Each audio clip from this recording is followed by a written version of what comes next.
Hello, everyone. I'm Jason. I pastor a church in Walnut Creek, California, and this is Rethink Religion.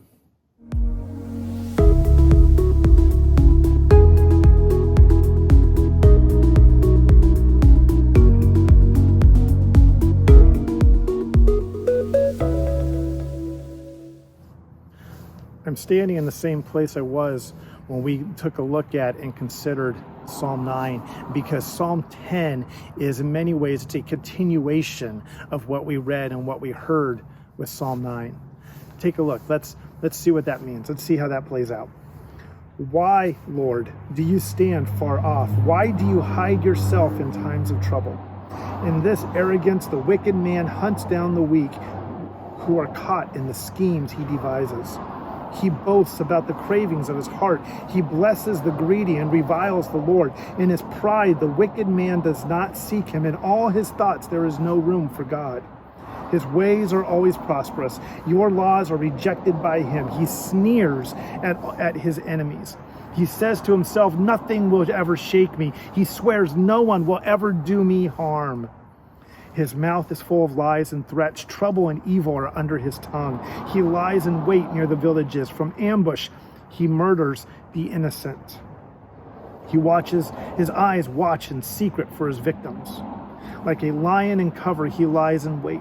He lies in wait to catch the helpless. He catches the helpless and drags them off in his net. His victims are crushed. They collapse. They fall under his strength. He says to himself, God will never notice. He covers his face and never sees.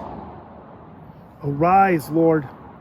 Lift up your hand, O God. Do not forget the helpless. Why does the wicked man revile God? Why does he say to himself, he won't call me to account? But you, God, see the trouble of the afflicted. You consider their grief and take it in hand. The victims commit themselves to you. You are the helper of the fatherless. Break the arm of the wicked man. Call the evildoer to account for his wickedness that would not otherwise be found out. The Lord is king forever and ever.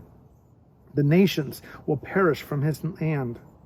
You, Lord, hear the desire of the afflicted. You encourage them and you listen to their cry, defending the fatherless and the oppressed, so that mere earthly mortals will never again strike terror.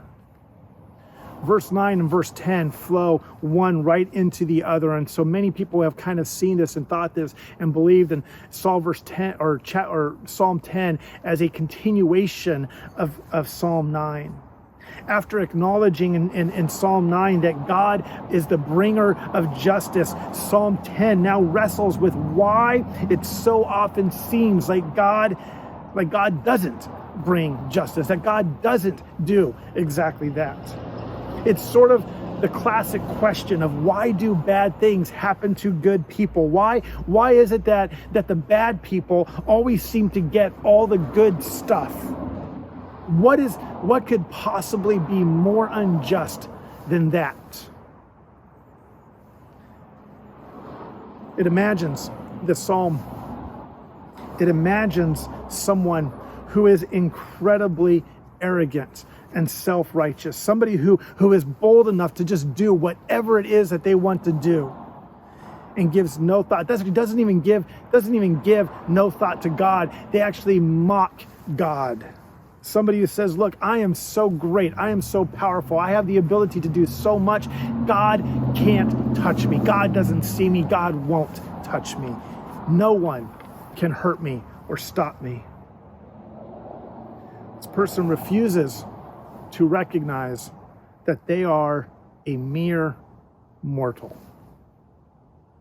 Psalm 10 is hard for us because it basically sounds like a prayer that David is offering, a prayer that someone would suddenly be knocked off their horse and humiliated.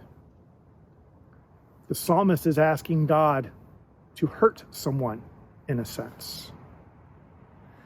But it's really another call for justice. And it puts justice fully and completely in the hands of God. And that's important. That's important. See, while there is, without a doubt, a biblical call for God's people, for people of faith, to be actively seeking and working for justice in this world, justice is ultimately the work of God. Psalm 10 acknowledges that true, real, lasting justice comes only from God. And ultimately, our hands are tied, and we are incapable when it comes to bringing about justice. But God is great. God is Lord. God is King. We are mere mortals.